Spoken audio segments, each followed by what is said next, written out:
Hello, everyone. This is Will. This is Alex. Welcome back to another episode of They Mostly Come Out at Night. Mostly. Well, all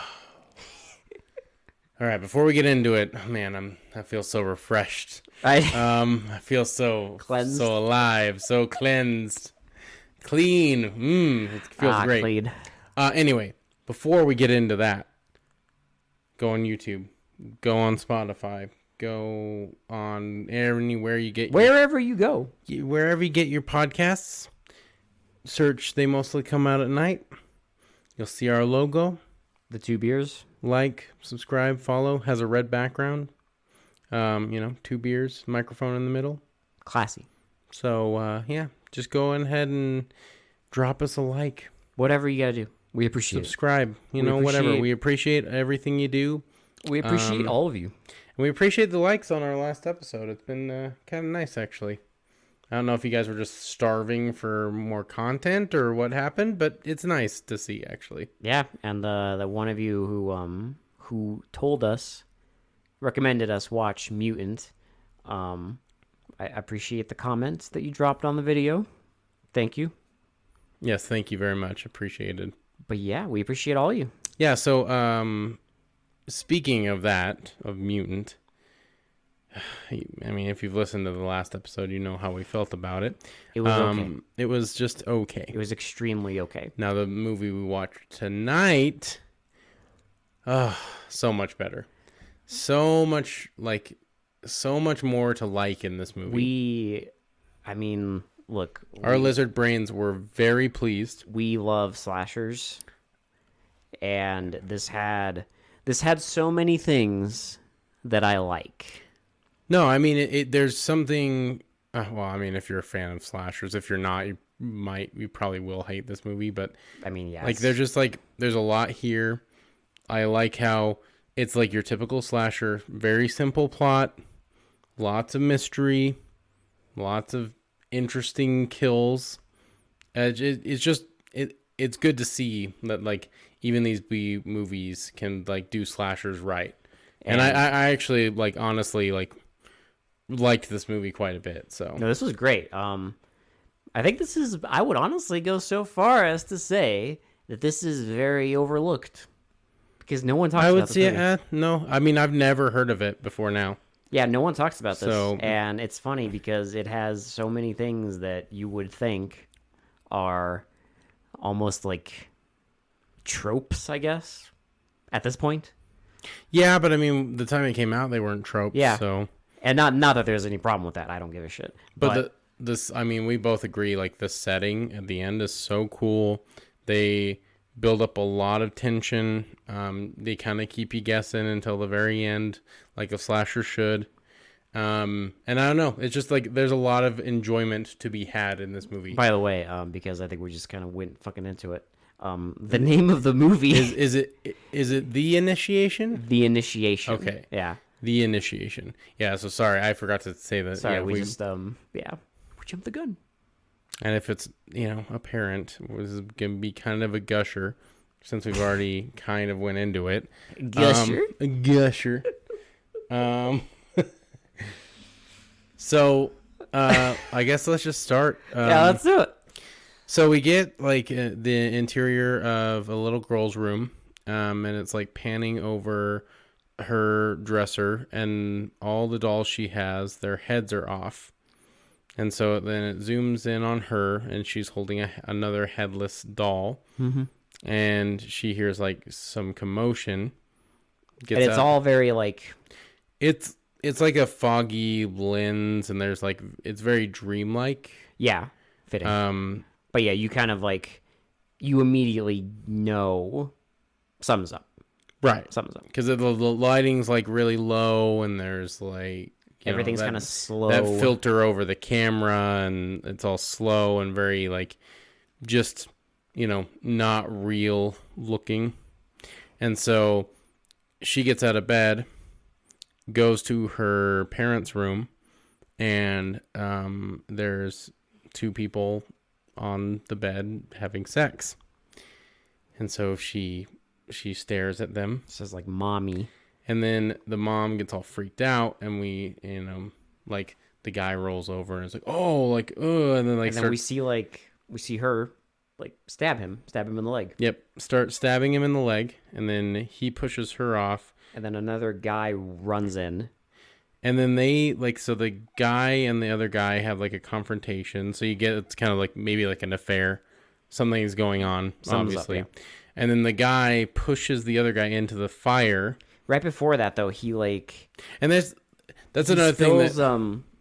he spills like they have a bottle of like some sort of liquor on the bed next to the Oh bed, right, yeah. and he spills it on the guy's back. Well, Which is also why he like catches on fire. that's also another like reason why this looks kind of dreamlike, because the fire is fucking huge, and it's like it's even like going around like the mantle. And so yeah, the guy pushes him down. Guy lights on fire. He starts like flailing around, and While the mom has the girl in her arms and like is carrying her away, and but you see like that guy just like on the ground like burning, and then our main character wakes up. and there's all these girls around her with candles. When they're chanting the name of a sorority. Yes, Which I cannot remember at the moment, but Delta. It's like Delta Phi will never die, because I remember they kept rhyming it. yeah.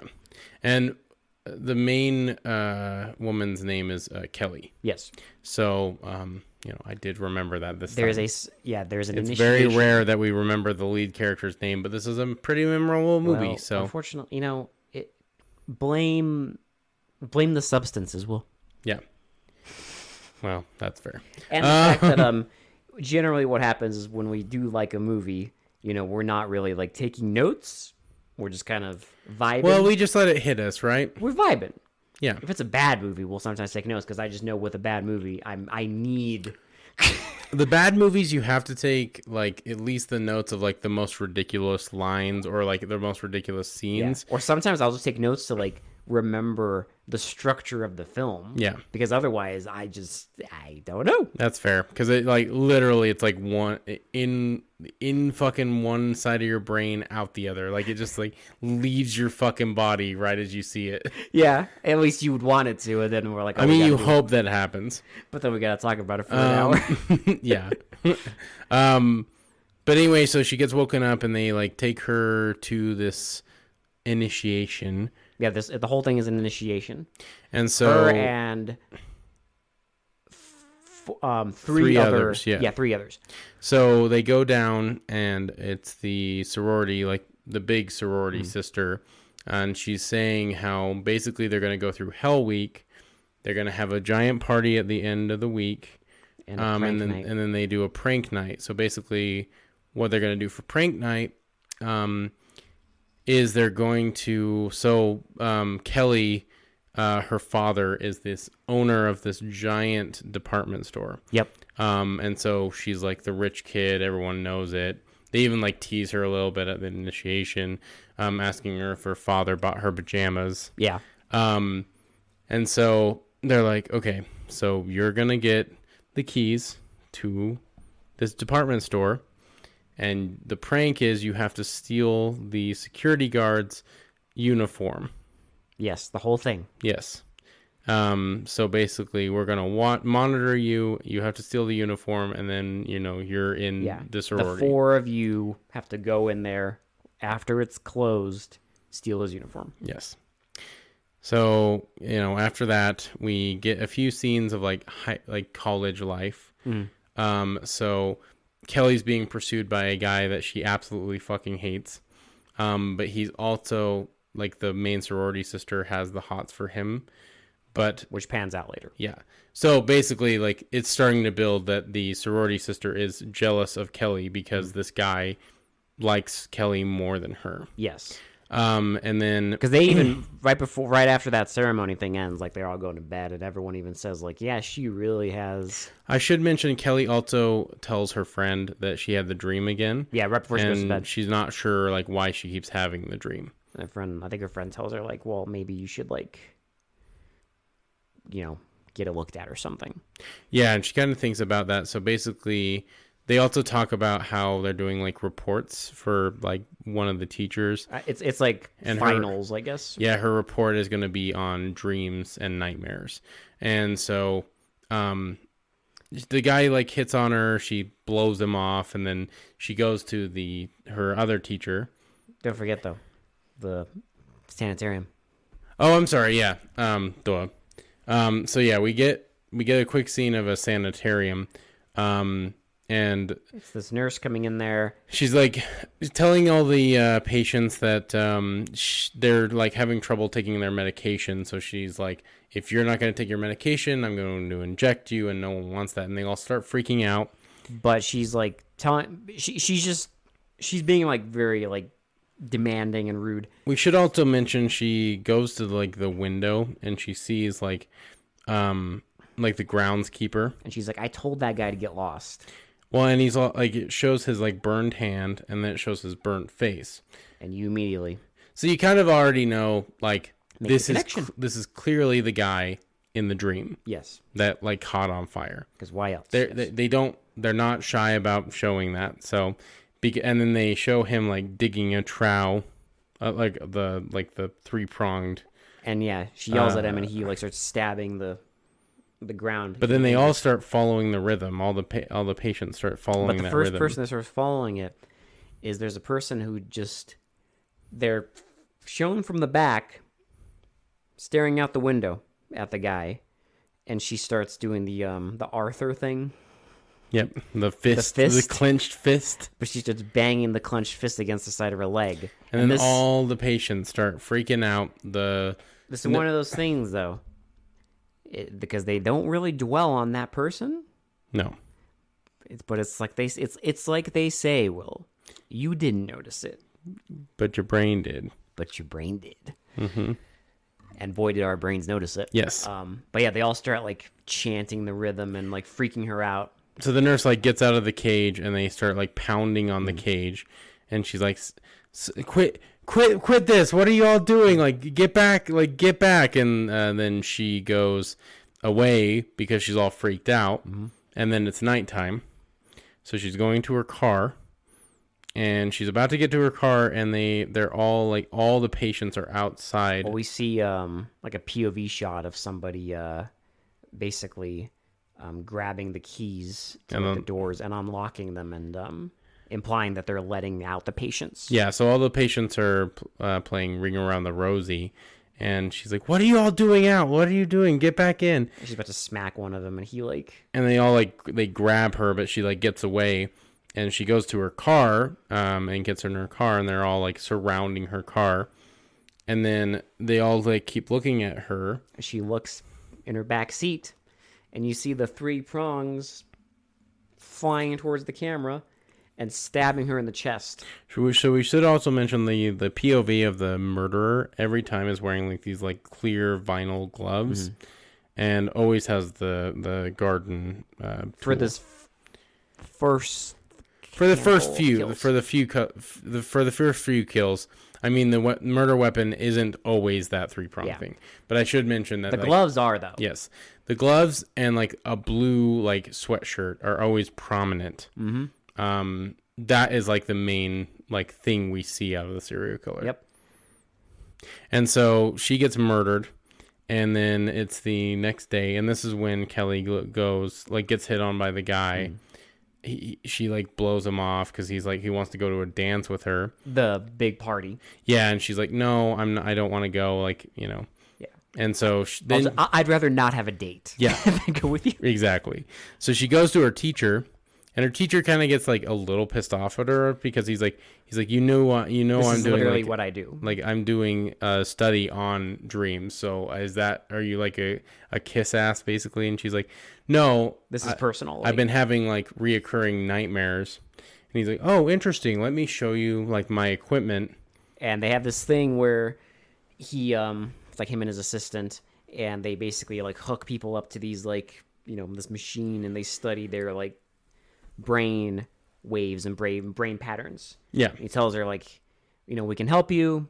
It's like it doesn't cost anything, but and this is kind of a recurring thing, is there's like a little mirror there. So basically, what they do is they're going to hypnotize her into like a deep sleep state, and then monitor her nightmare to see if they can read her brain waves and like help her. Yeah.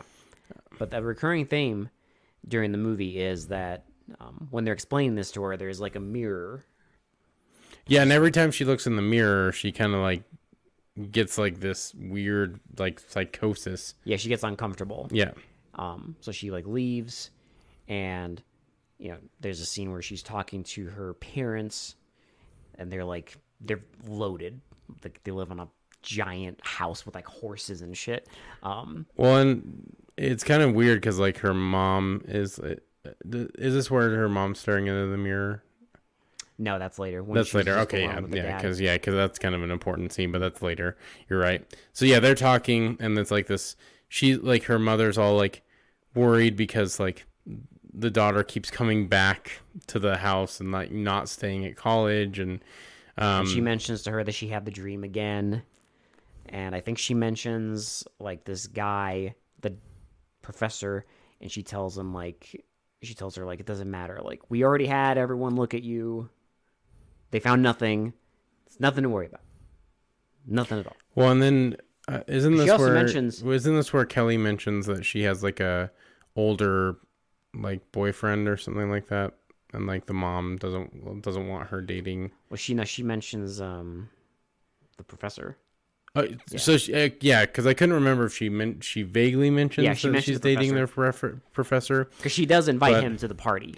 Yeah, But also, I think it might be a little before this where she mentions to the professor that not only does she have this nightmare, but she also has amnesia.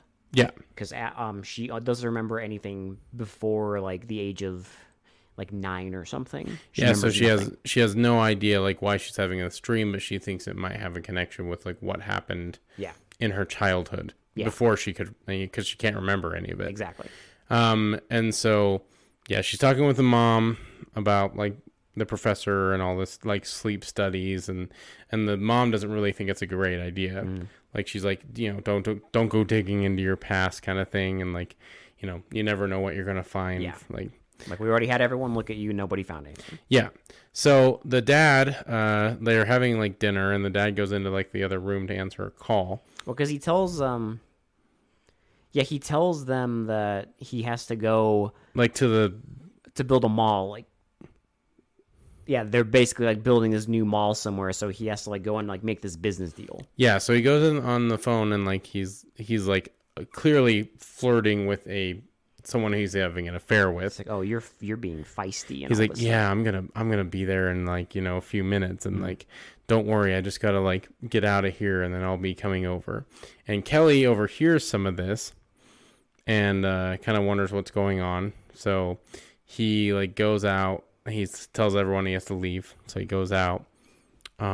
He's like walking to his car, but it's like through the lens of this POV. We get the POV of the killer. You see the vinyl gloves, and like the dad stops and he's like, "Who's there? Like, what are you doing?" And then like he's like, "Oh, whatever." And like so he goes back to the car. And then our cameraman with the 80s camera just has to like just bum rushes. Oh yeah, and like starts like rushing this guy, and then he turns around and gets like the 3-prong thing into his stomach. And as he's like bleeding. Oh no, it's into his throat. It's in his throat, yeah. Yeah, as so he's like bleeding out. He's like kneeling, and like he goes on all fours, and he's like, "Oh!" And like you see this like the hand with the blue sweatshirt and a machete. Bring up a machete and just like cut his well, it doesn't like, you don't see the head like lob off or anything.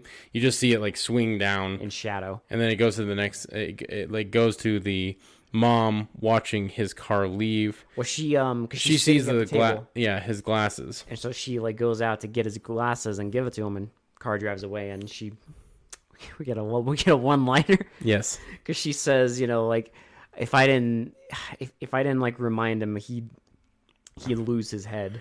I thought it was like if I didn't like, he'd lose his own head if it wasn't attached to his body or something. He'd lose his head that. if it wasn't attached to his body. Yeah. Yeah. And then also there was a scene before this where, because they did after the shenanigans at the asylum, they did call them. Oh, right. Yeah. Okay. Yeah, And that's they're right. like, yeah, there was a breakout.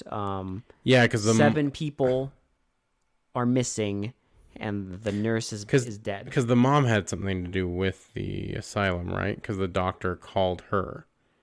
Yes. Well, both of them do. Yeah. Because, I mean, Well, yeah. there. I mean, But we know why now, but at the yeah, they wanted to talk to the mom because it was like some doctor. So you're not sure like what was said on the phone. well, but they she's- just say like there was an escape, and the nurse is dead, but they don't tell you like what.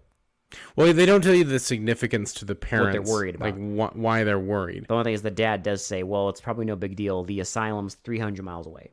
Yeah, it doesn't matter if the orderly. So you don't know if it's like someone's dad or what's going on. So, But yeah, then there's the like they're all getting ready for this party. They're all getting dressed, and now like we get like the POV of like someone like watching them through all the windows of the. well, that's so crazy because at this Sorority house point or it whatever. kind of goes into like a sorority house comedy almost Oh, because it's great. this whole scene feels like just a comedy movie. Like there's no murder or anything. It's No. just like all. But it does serve a purpose, Well, I mean, of course. because this scene basically sets up every single character. If you really think about it. No, I totally agree. I mean, it's like definitely a character building Because scene. Kelly invites the professor, so he's like her date, quote unquote. Yeah. We get there's like this like she's like the pretty girl, so to speak, of the group, and she's there like hitting on everybody. There's the I do love. So the guy, one of the guys has a nickname Boner, and so he goes to the party as a literal penis. as a giant dick and balls. Yeah, a giant dick. And his like date is just like It's one of the initiates, and she's super embarrassed because he's dressed like a giant dick, yep. and all he can do is like make jokes. That's which Like that's his whole personality. there's a Just- great line later. Yeah. yeah. It's all just jokes. Yeah, and the girl that he's with is like she's like I guess you'd call her the plain one of the group, and like the whole thing with her is that like she's supposedly a virgin. Like everyone thinks she's a virgin. So everyone's kind of like teasing her about that, and then like he's like talking to her, and he's like, I've heard people say this, and they're like, you're a virgin, like, He's like, I can help out with I can that. help, like it's not a big deal, and like she gets annoyed and like leaves, and then the sorority, I don't know what you'd call her, the main girl, I guess, she's with her guy who's dressed as like a fucking like what would you call it? The sub, the Yeah. bottom. I don't know. Something like of the dominatrix relationship. yeah. He's the fucking the submissive. the submissive one. Yeah. Yeah. But and there's like a band playing, and everyone's all dressed up like wacky. Yeah. fun. So, I mean, and then it shows like Kelly and the professor like kind of hanging out and like Because they leave the party. yeah. So they go back to his place and he's sitting down and he's like trying to. They're talking about like dreams and like the nightmares again, and they kiss so that it confirms that they're a couple. Yeah. We've been bouncing around like crazy because I know that there's a scene before this where I am sorry, but we're getting to the most important part. it's we're not professionals. But there's a scene before this where they do the first like Oh, and she freaks out, and so they do this first study, and she like she does it all, and they're looking at it after the fact. Oh no, she's like there listening to them, but they're like discussing it because what they basically saying is we that skipped a lot because there's also the second study where the mom comes in. that's after this. Is that Yeah, because that's right before they do the fucking. Oh, prank that's shit. right. Yeah, you're right. Okay. So we're not bouncing around too much, but What they basically say is that when they did the brain waves, it's like basically it's like the way it looks on the charts is that it's not a nightmare. Yeah, she's just remembering. It's a memory. It's a memory, yeah.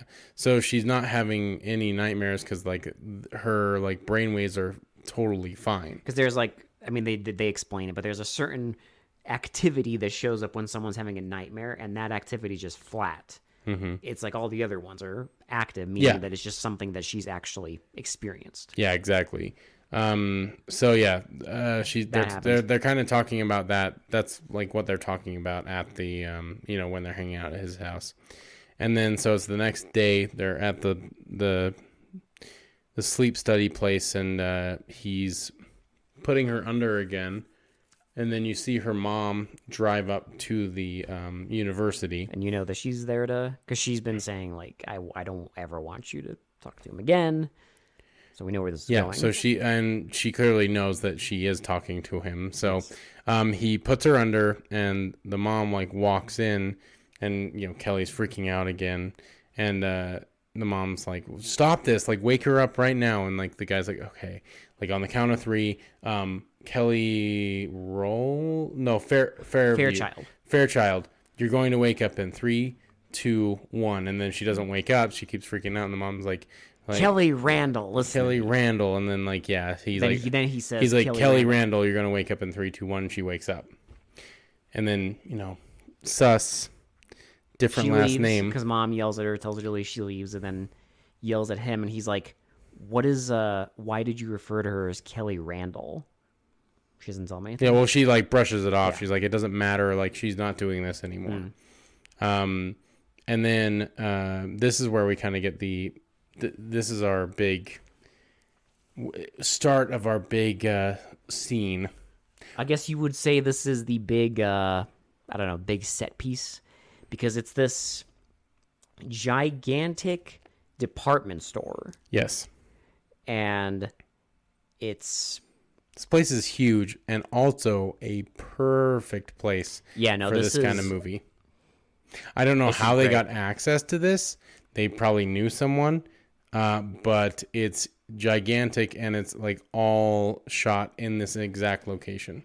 Yeah, it's like 10 stories, and it's just like a different fantastic stores, location. different like locales within the shops and everything. It's really a good location for a slasher film. Yeah, no, this is great. But yeah, they she has the keys to get in, so the initiates are gonna go there first, and then everyone else will follow, so to speak. Yes. So they go there. Well, so Kelly goes there. So doesn't it show the security guard first? Yes. Yeah. So the security guard is there, and he hears a noise, and he like goes to investigate it. So he goes to like the one door, the one security door, and looks out. There's nothing there. So he goes back in. Everything's dark. And also don't forget, when he walked out of there, he left the security door open. Right. But when he walks back, it's shut. Yeah, so he opens it again, and then he like closes it behind him and locks it again. Mm-hmm. And so he walks, and like the radio's playing like a country song. Because it was playing when he left, and now he's walking back. It's still playing, and then it stops, shuts off. So he goes to like investigate that. So he's about to turn off the radio, turn back on the radio. But then notices, I can't remember what he notices, but like he hears something. He turns around, and then like gets. Well, not yet, because first he goes to he's still looking around, and he sees like a rack of sunglasses. Right. Yeah, I was gonna say he starts looking at one. He gets to like one of the stores.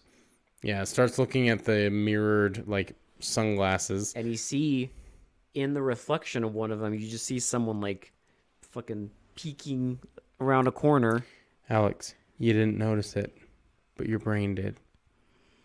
I mean, because if you really look, it's exactly who the murderer is. I know. But again, it's so quick. It is quick that you don't even register it.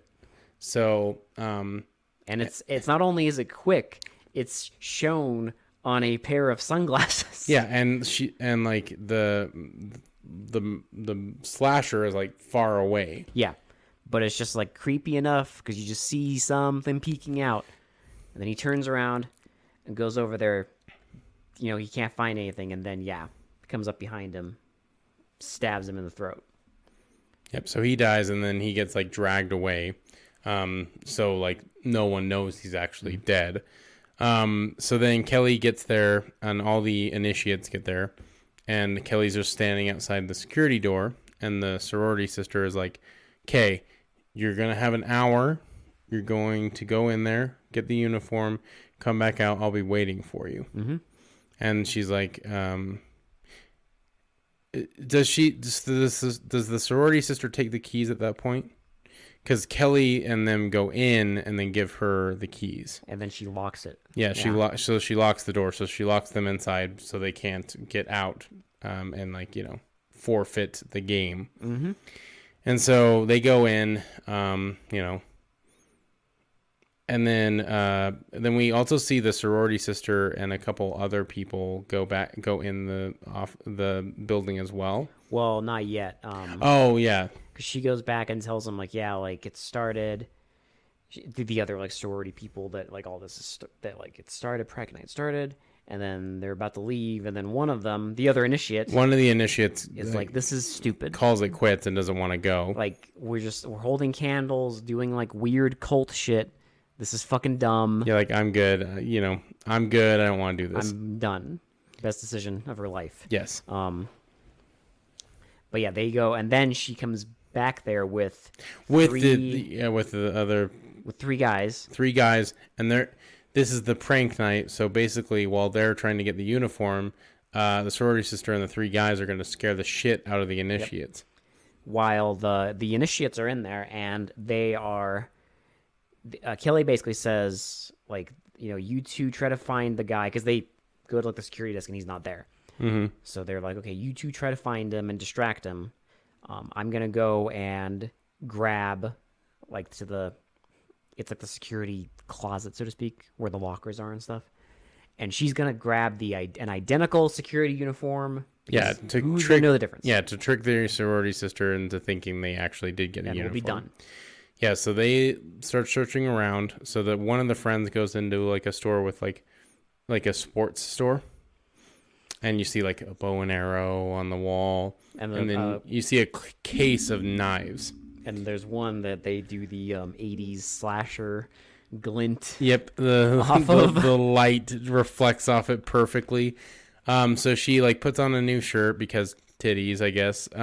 Yes. And then she steals some roller skates. Roller skates. Starts roller skating around this empty, gigantic department store. So she goes around one time, and then she like passes the sports store again, and then you see it like zooms in on the knife case, and it's broken in.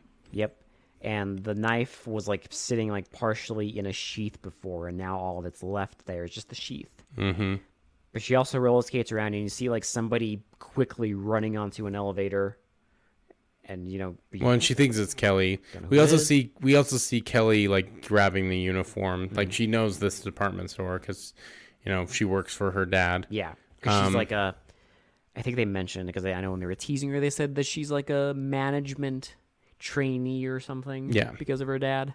And so she like grabs the uniform and starts like, you know, trying to find her friends at this point.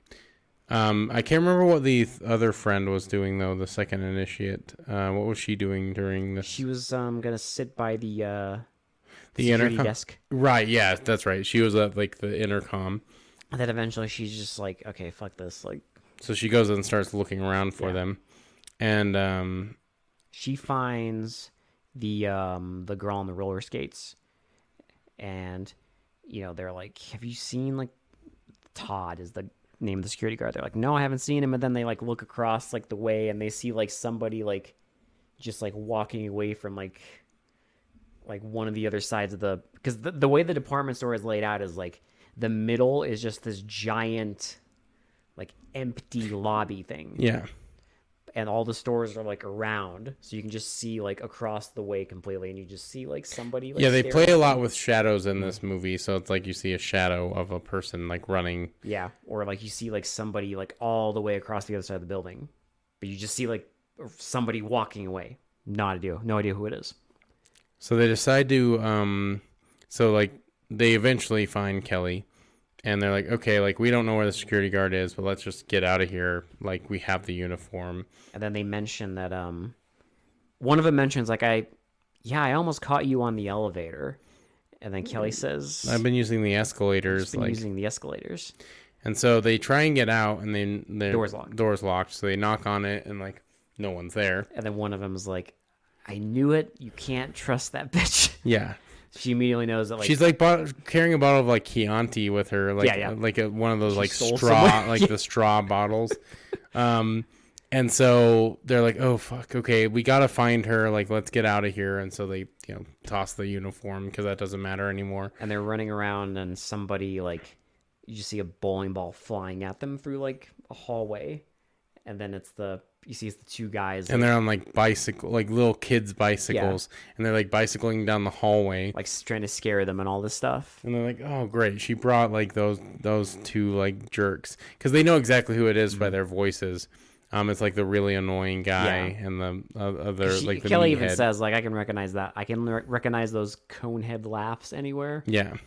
And while all this is happening, the Kelly's like boyfriend, I guess, and his assistant, they're finding out more things, and the assistant brings all this information with a news article about how they're like the Fairchild and the Randall, is it Randall? Like this Randall guy got like family horrifically burned after there's an altercation with the wife that was having an affair with Fairchild. Yes. So basically, you find out that dream actually happened, and that man being burned is her actual dad. Yes. And so the groundskeeper, and they also like say that there was like a insane asylum, and the groundskeeper was Randall. His last name was Randall. Yes, and he was at that insane asylum, and he's been missing ever since that breakout. Yes. So immediately, and a bunch of inmates are missing still too. Yeah. None of them have been found. Yes. Except for the dead nurse. But yeah, immediately they're like, okay, like. So the guy's like, oh shit, like we gotta like warn them. So he, he tries calling the sorority house. And the one initiate that didn't go is like taking a shower and doesn't hear the phone. So then he tries calling the Fairchild house. And you see the mom pick up the phone, but then just set it next to the receiver. So there's no answer. So he's like driving there now. Well, he's like, he like starts getting like in a hurry and all like his stuff ready. And she's like, where are you going? He's like, I'm going to the Fairchild house. Mm-hmm. And she's like, fine, I'll just sit here and grade your papers. Again. But yeah, he goes away, and then the shenanigans at the department store. We also get like the meathead that like has a thing for Kelly and the sorority sister. They're like trying to get it on like a pile of carpets. Yeah, like a carpet store. And like she's like, I'm gonna take control, and like it's like this weird scene. She's like pulling his hair and like getting on top of him, and then like she like slams him down on this carpet and then like runs away like jokingly. If you really want this, you'll have to catch me. So he like starts running after her, and he can't find her, so he like runs down like one of the hallways and sees an elevator closing. Yep, so he runs like that direction, and so he thinks it's the sorority sister, and so he hits the like button to open it, and it opens, and you get the POV. Well, yeah, so because I mean, we should have said like the murder vision. We saw them like take an axe. Yes, there's like a mannequin holding an axe out of like the sporting goods store, and the axe like comes down and hits him right in the forehead, kills him. He like slams into a bunch of garbage that's just like left out in the hallway for some reason. I didn't really understand that, but like whatever. You know why it's there, Will? It's so that you can have the actual actor fall on something soft instead of hiring a stuntman.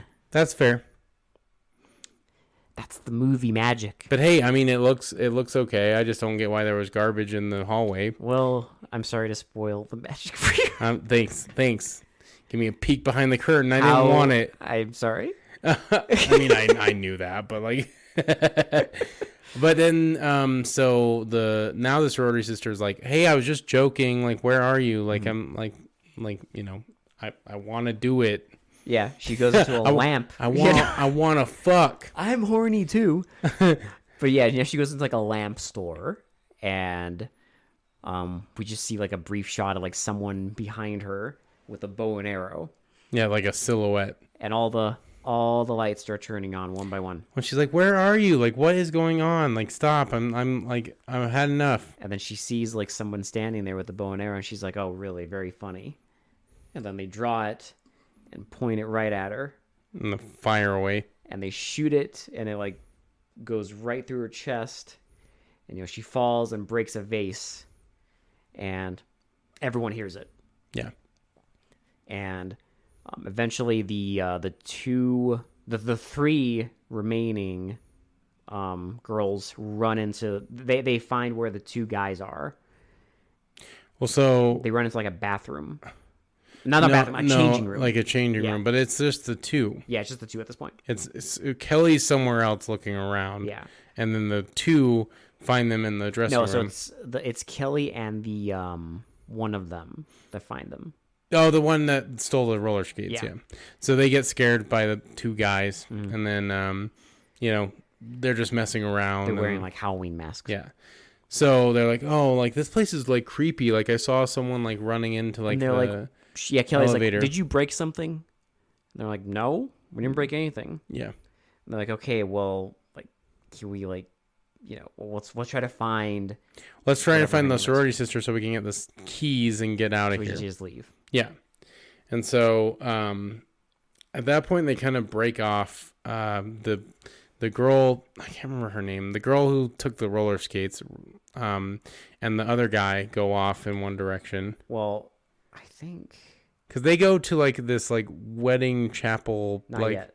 Is that not yet? No, because because that's when the guy goes to the bathroom and dies.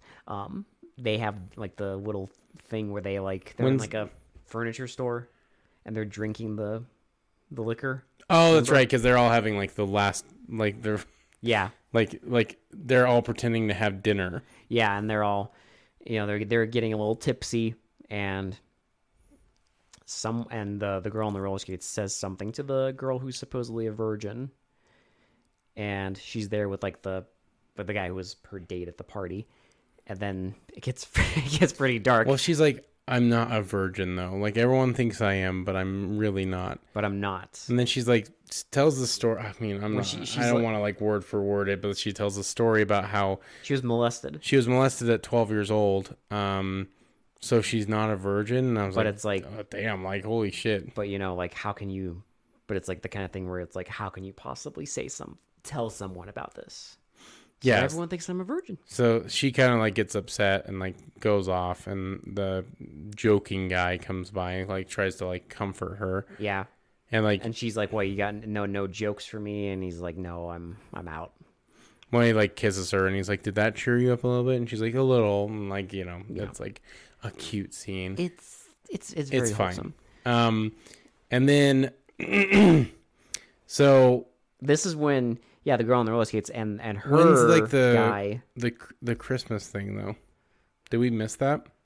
Christmas. I mean the Christmas displays. Yeah. Yeah, it was the guy who got the axe in his head. Yeah, because he goes through like a Christmas display. Christmas we store. forgot to mention that. And there's all like I guess it really didn't matter, but it was kind of like interesting. it adds vibes. Yeah, because there's all these like super creepy like Christmas decorations. And all these like very like elaborate like Christmas animatronics. Yes. Like all the reindeer and shit. I'm like, that's okay. It's probably cost a fucking arm and a leg, but all right. But yeah, that's when that happened. So the girl on the roller skates and her guy, they go off. He goes to the bathroom. Well, and she's like, okay, don't take too long. And she's like there's like a fake wedding chapel. Yeah. And she starts pretending to be the mannequin's like bride, and like faking a ring and everything. And then the guy like goes to the bathroom, And the lights turn off. and he thinks it's like the girl, and he's like, "What are you doing?" Like I'm still like taking a piss, and like he's like, I got piss all over my leg. And then he's like, wait, like, are you there? And then we don't see what happens.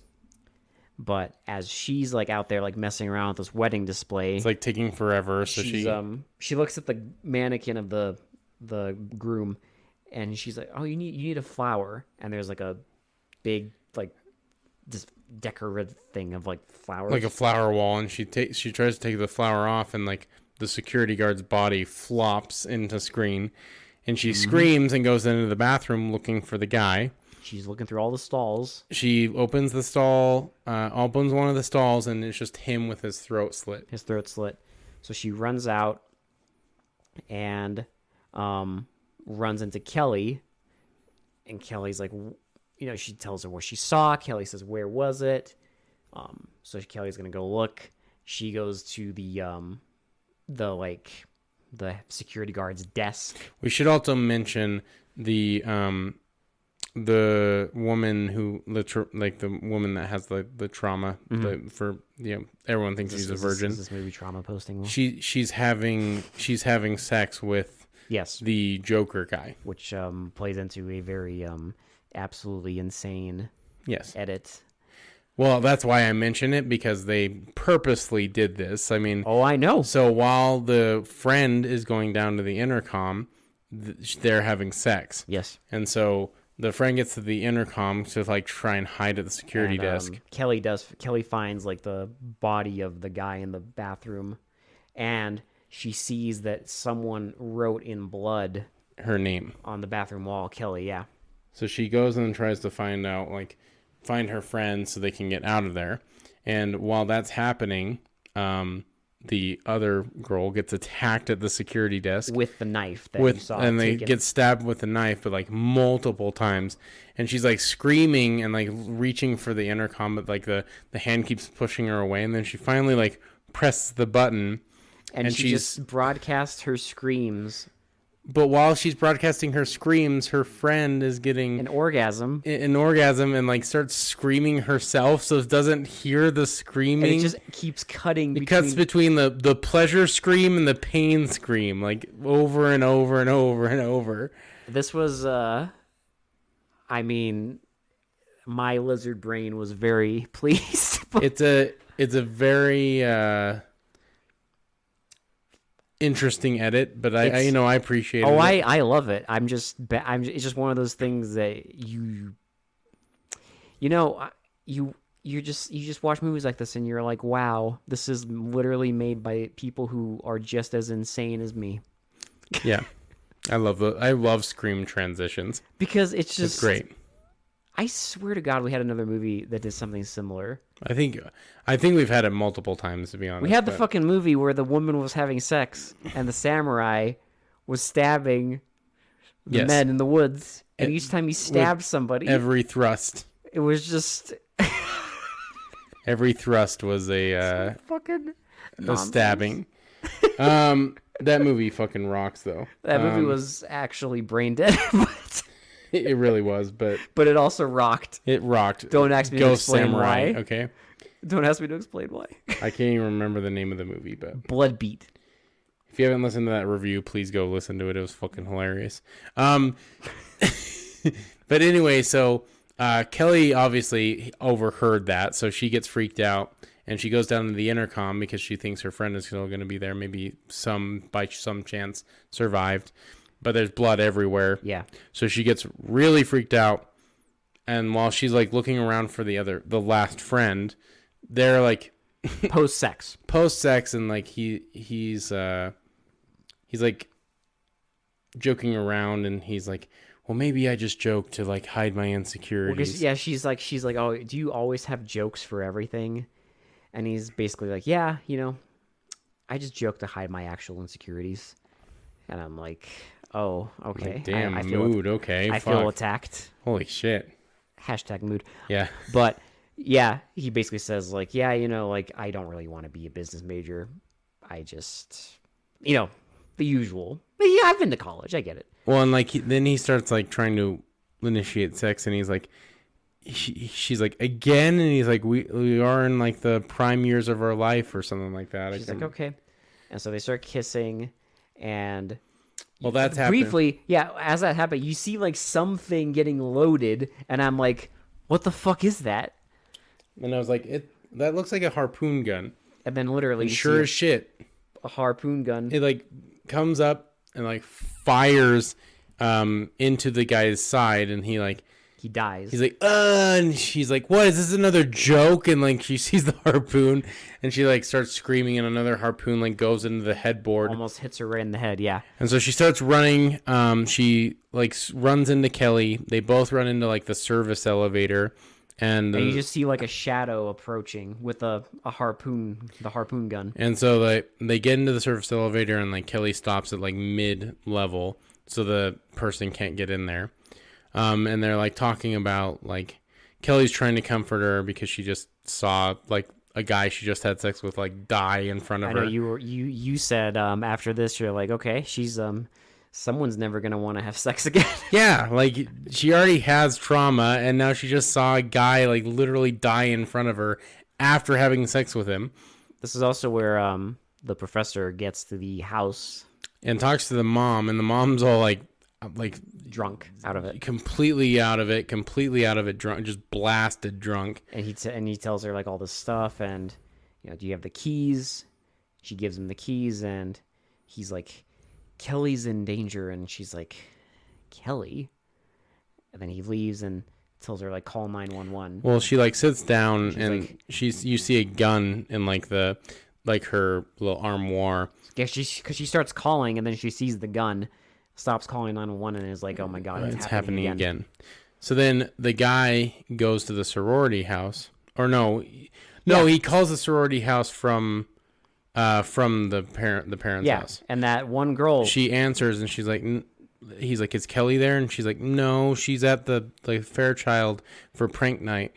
and then so he's gonna go there, because that's how he gets the that's also why he gets the keys from the mom. Well, that's how he knows where to go, basically. So, so then Kelly and her are like trying to like reconcile and like find out what the fuck is going on, and all the while you see like, and then like suddenly you see The lights turn off. the lights turn off, and you see like a silhouette of a guy, like of someone holding a harpoon gun, and then it starts like the person sets down the harpoon and like starts crawling to the service elevator. So they open the door, and Kelly runs off.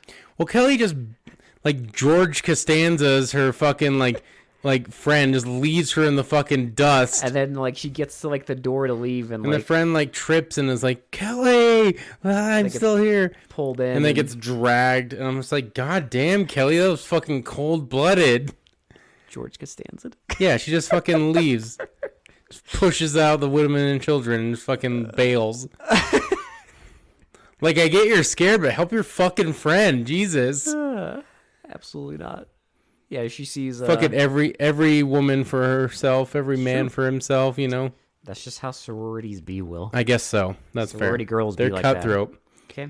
So, Yeah, she sees the guy's like, the professor's like on his way to the department store. She's like running around. It's like the boiler room, and Yeah. she sees like that last friend, her body being dragged away.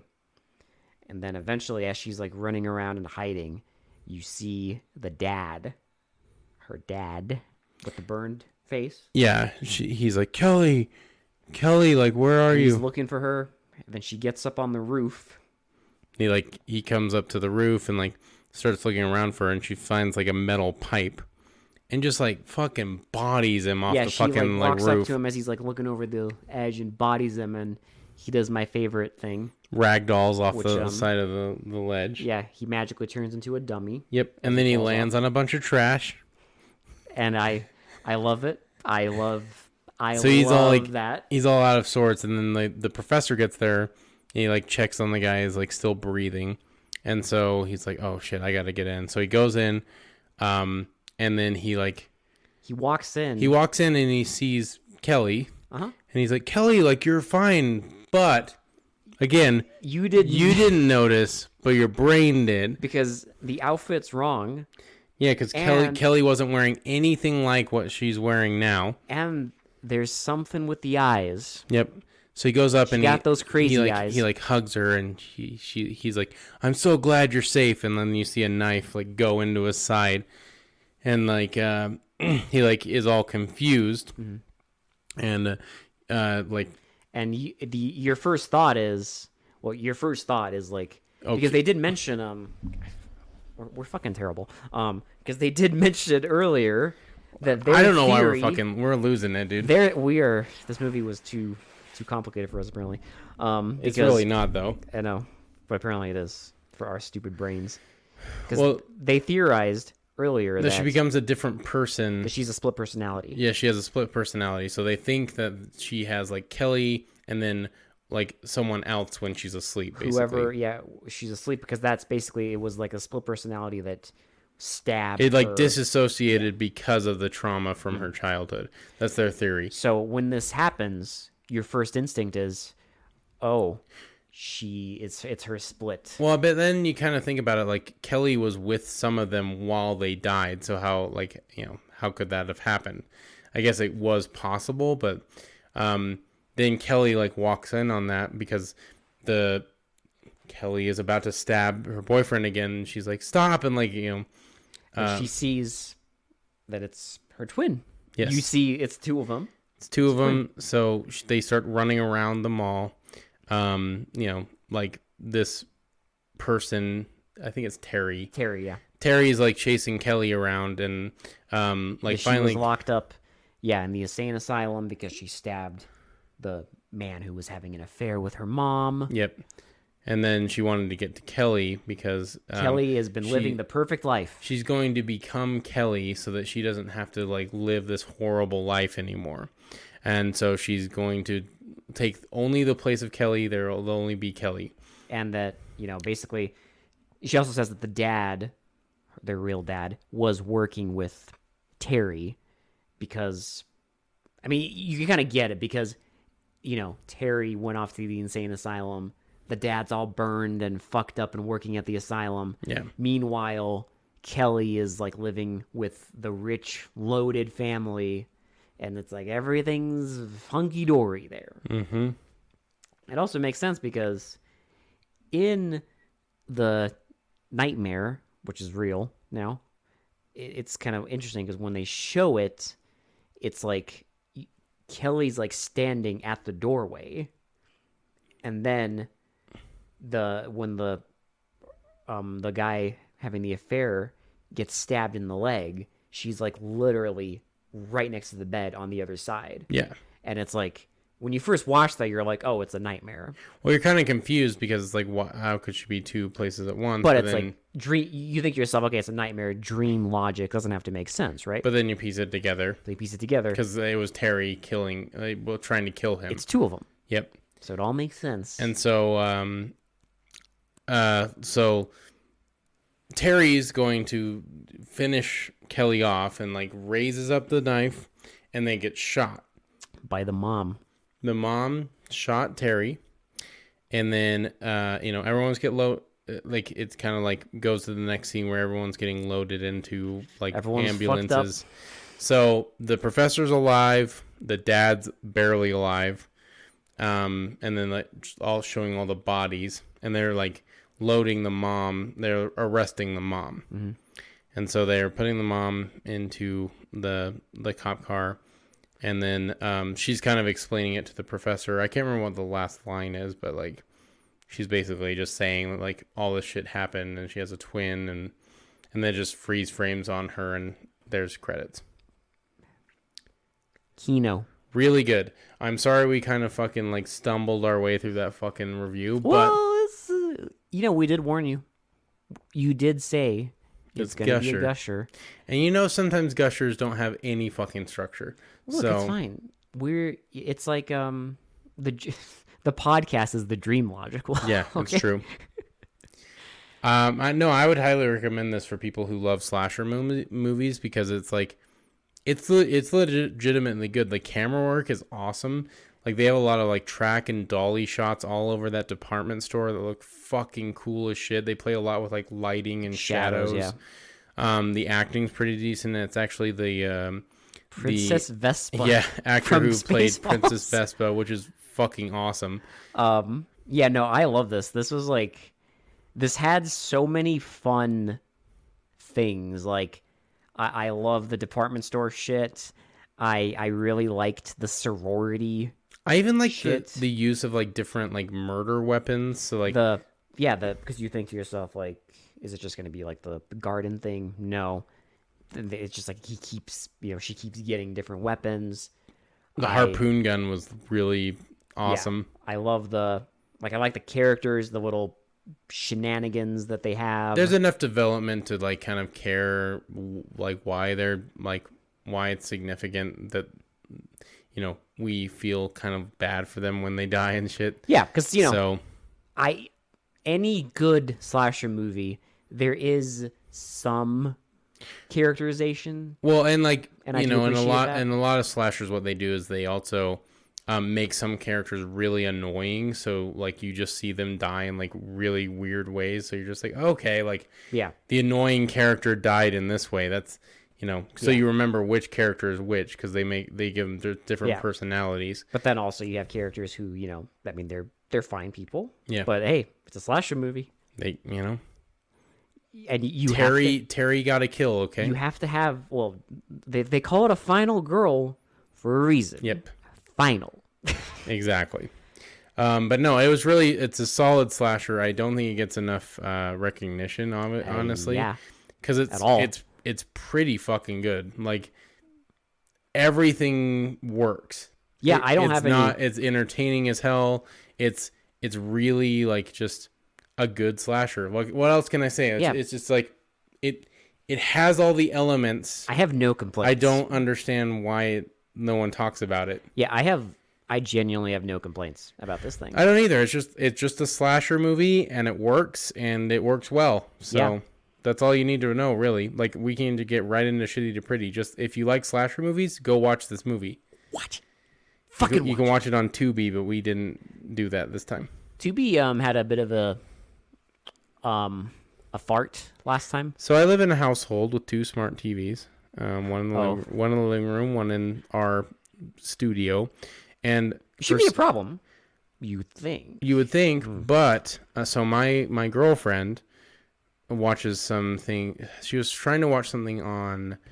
It was like Peacock or something. It was Oh, kind of yeah. weird, but no. So it was It was an that. unrelated service. Yeah. Well, no, it was that though, because every time she'd watch that, the Chromecast for some reason on It would our start TV the Chromecast. would start, so we'd have to start it over again. And I don't have a fucking login for Tubi, so it didn't save our progress. I tried to go. We had to tried- watch a fuckload of ads, and then like it just didn't work.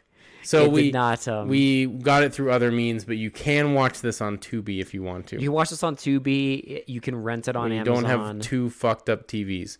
If you don't have 2 TVs that are mysteriously synced up, it'll work for you.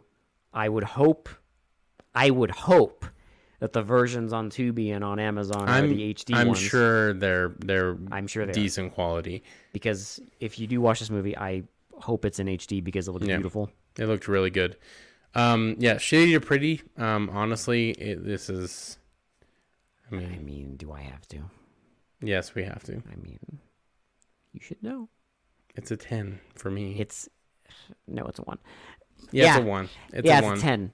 I hate slasher movies. Just on sheer like entertainment value alone, this appeased our lizard brains like a lot. Look, it's got blood, gore, nudity, sex. Is it like an intelligent fucking Who the movie? Who fucking fuck cares? cares? You're watching a fucking slasher movie. Don't you come at me with the fucking. It's not like respectful to the art. It's not good enough. Like, oh my god. That's all I have to say. If someone ever says that to me, my brain will just replace their words with farts.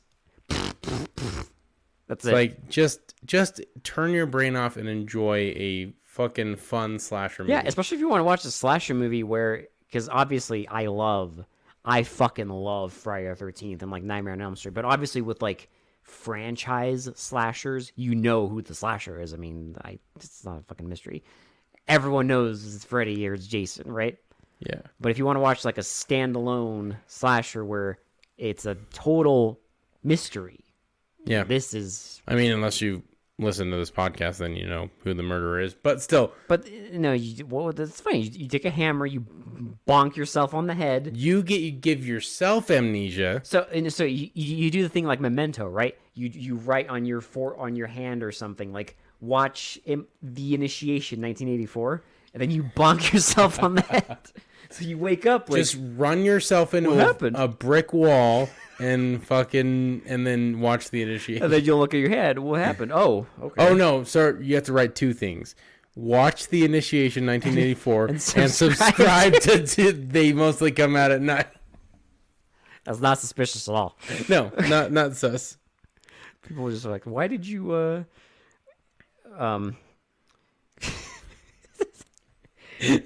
if anybody injures themselves seriously, Please do not take that seriously. That is clearly a joke. my lawyers would like to have you know that I hold no responsibility. Yeah, no, like we don't hold any responsibility if you're dumb enough to do that. Please, my lawyers will argue don't- in my favor. We don't condone any kind of railroading yourself into like bodying yourself on a fucking No. wall to try and forget to watch a slasher movie from 1984.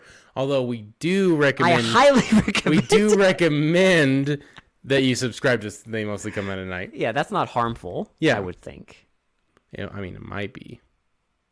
I don't think it's is. harmful to us because at one point we did have to watch like Black Devil Doll from Hell recently, which still haunts my brain. Hall of Famer for like one of the worst Oh. movies I've ever seen. Fuck. It was yeah. We also had to watch Savage Water, so remember that. Well, that's an all-timer. That's an all-timer. And the Lucifer Complex. Another one. Fucking goddamn fucking Clip show. Curse of the Headless Horseman. Oh God. That's an oldie. If you haven't listened to that one, it's a rough episode, but you should go watch it because holy shit, I think we lost our fucking mind. I think our brains melted in that fucking episode. I think the most recent one is Black Devil Doll from Hell because I still remember that garbage and my brain. I'm the insanity that was flying around. I wish this room. I wish I could run myself into a fucking To brick forget, wall yeah. and forget watching that goddamn movie. We sat through that shit. Like I'd write down, "Don't watch Devil Doll from Hell, Black Devil Doll from Hell." Whatever you do, do not. I repeat, do not watch Black Devil Doll from Hell, no matter how much the podcast asks you for it. Unless you have a fetish for Rick James dolls that have bacon out of their mouth, Yeah. licking the JJs. Please.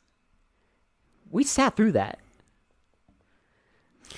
We also sat through all the Uwe Boll movies. So, I mean, listen, we've done a lot for you guys. We don't All we ask don't talk about is that. some simple things, like and subscribe, please. please. And that's pretty much all I have to say. Yeah. What about you? You got anything else? No. No housekeeping. No housekeeping at the moment. Remember, every 5 episodes we're doing a recommendation.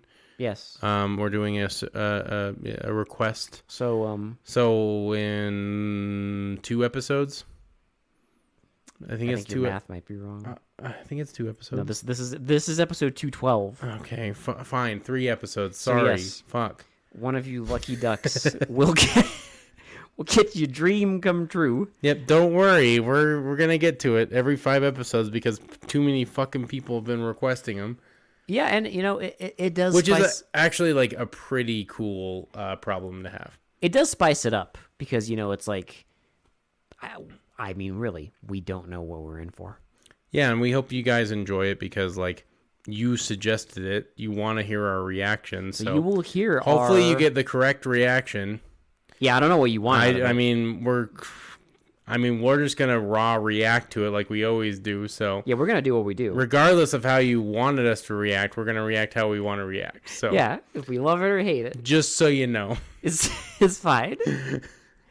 All right, I think that's it. All right, people, thank before I you so lose my much mind. for listening. For They Mostly Come Out at Night. This has been Will, This has been Alex. and we will talk to you all later. Bye. Don't run yourself into a wall, please. Please don't. Yeah, my lawyers wouldn't appreciate it.